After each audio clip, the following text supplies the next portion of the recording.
welcome to the Hearts Afire Podcast. Over the past year, the closure of churches forced people worldwide to watch mass on electronic devices, and several of our sisters who minister in parishes had to shift their responsibilities in order to stay engaged with parishioners during the closures. On today's episode, we'll discuss this topic along with reflecting on the importance of church and being engaged with your parish community. Before we get to our discussion, I'd like to remind you that whether you're watching this episode live or listening to it on a podcast, make sure to never miss an episode by clicking the subscribe button now. We appreciate your support of the Hearts Afire podcast. Now on to today's discussion with our guest, Sister Dorothy Hall. For those of you who don't know her, Sister Dorothy ministers as a pastoral associate for St. Charles Borromeo Resurrection and All Saints Church in Harlem, as well as runs their food pantry. Now I'd like to welcome Sister Dorothy Hall and thank her for joining the Hearts Afire podcast for today. Hello. Hi, Sister Dorothy, and thank you again for joining us today. And Sister Dorothy, first off, how are you? I'm fine, very well, thank you. And you? I'm doing well. I'm happy to have you on for today's show. And, so tell us, what has this past year been like for you and your ministry, both at the church and at the food pantry? Well, this past year really has been very challenging in terms of, the ministry and, the running of the food pantry. It was difficult having to, I guess, all of a sudden, having to work from home as opposed to going down to uh, the ministry every day, because I really wasn't that prepared to work from home. I didn't have everything that I needed to, that I need on a daily basis. But, all things said, I did manage to survive. In terms of the food pantry, I had difficulty in the beginning because I didn't remember how. Actually, it's not so much that I didn't remember, but I didn't have access to um, reports and things like that I needed to do. Um, but after, I guess, some, uh, I did get help, and I was able to continue to order for the food pantry. And in terms of my ministry, I was, I was able to do certain things, but not all things. And that was the challenge, because I needed to be, at the place in order to do uh, certain important functions that was going on that I had on my plate at the time. So, with that said, you know, uh, all in all, things did work out. God made a way, and I'm grateful. And in terms of the pantry, the volunteers were tremendous. They never stopped coming. They came weekly to prepare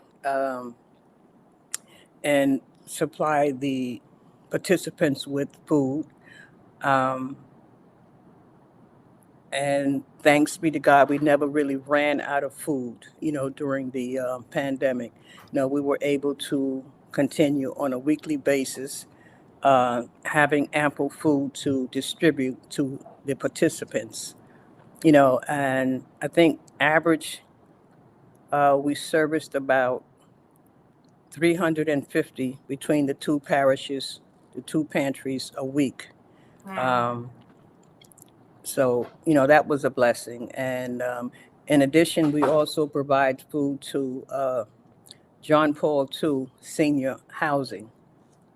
It's about 40 residents there that we also supply food to on a weekly basis. Um, In term, What were those early days like for you when, the world kind of just shifted into this chaos? We had no idea what was going on. And your ministry in particular is someone that, is one that people rely on a weekly basis. So you can't just stop. So what was that like for you trying to figure that out and kind of pivot? Like take us through what you were feeling at the time. well, I was feeling a lot of frustration, and like I said, it was very challenging because I went to work today, and then when I woke up the next day, I was told I couldn't go anywhere. So it really left me totally unprepared. Um, Mhm. that was really the most challenging part of you know, you know. So, but like I said, God did make a way, so I was able to get through the challenge. You know. And I certainly agree with that, God making a way for you to to continue ministering in times of need. And what do you think of the role and meaning of your ministry at the church and at the food pantry to the people you service? And especially, what did it mean to your parishioners during the pandemic and the people you serve at the food pantry? Well, I think it meant a lot. And, like I said, I was able to stay in touch with some of the parishioners. They would call me, I would call them to find out how they were doing. Um, and when I got word that someone was sick or, not well or in the hospital, I would call them, so I was able to, keep in touch, because I did have some phone numbers, from some of the parishioners that I dealt with on a daily basis. So, Okay. yeah. And as the church fully reopened, did you notice any change among your parishioners? And same with the food pantry as things started to reopen more, and you got to see people on a regular basis, and people got vaccinated more. Did you notice a change? Well, um, St. Charles and Resurrection has not really fully reopened Mhm. as of yet. We are still uh, social distancing, and my mass schedule has changed. You know, instead of the 6 masses we normally have on the weekend, we only have now is we have 4 masses, 2 at Resurrection and 2 at St. Charles. And that's because of the pandemic, and like I say, we still social distance and we have to still wear masks. You know, And what about at the food pantry? Has that, would you say that's fully reopened, or the do you food. still have regulations in place? Well, in terms of the food pantry, we still, we used to do client choice. Where the clients would come in and choose what they want. But now, with the pandemic, we have to give out pre-bagged foods, which we still do.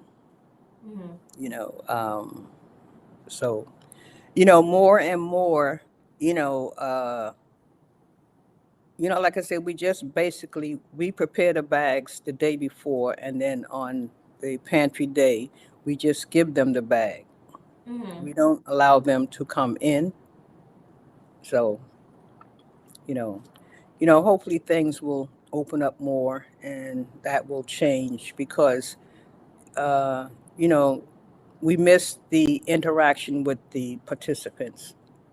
You And I'm know, sure they miss interacting with yes, you. yes, I've been fortunate enough to see you in action at your ministry, yeah, and you do a great job. And I know your parishioners and the people you serve at the food pantry, adore you and appreciate you.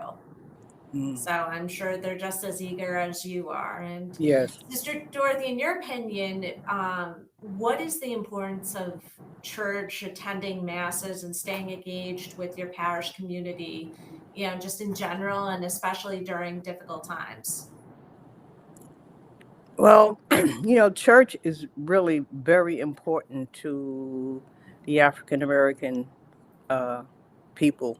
You know, um, our history. You know, church was always a part of our upbringing, um, and it's a place where we gather, to worship, to praise God, um, to fellowship, and basically to it's like family. You know, it's a family oriented atmosphere.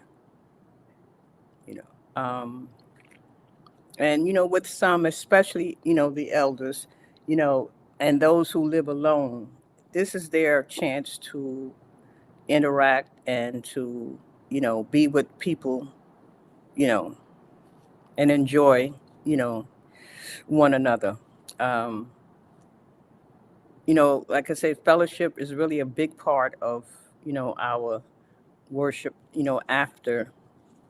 After mass is over, it's very important to some, to have that interaction, to find out how they're doing, what they're up to, um, and things like that. And what do you miss most about the time before COVID with parish community and just your ministry in general? What are you What? looking forward to the most about as things reopen up with your ministry? Well, I would say basically a full church, you know, because like I say, right now we are still, we have limited amounts that can attend mass, you know, um, but I look for, I guess I do miss the full church, the full choir, you know, and in general, just the spirit, you know. No, and I agree with you, and it's definitely a joy to see that, and I'm looking forward to seeing churches be more full and things getting back to normal. And Sister Dorothy, I want to thank you for joining us today, and we hope that you will be on for future discussions to discuss your ministry and other topics. Thank you. It's been my pleasure. All right, Okay. thank you, Sister Dorothy. And before we go, I'd like to remind you that if you enjoyed today's discussion, please let us know by giving the Hearts of Fire podcast a 5-star rating on wherever you listen to your podcasts. And we hope that you will join us for our final episode of the first season of the Hearts of Fire podcast with Sister Bridget Mary Troy, where we will discuss the importance of faith in times of crisis and in times of sickness. And thank you again for tuning in today. And please know that you are in the daily prayers of our sisters and associates.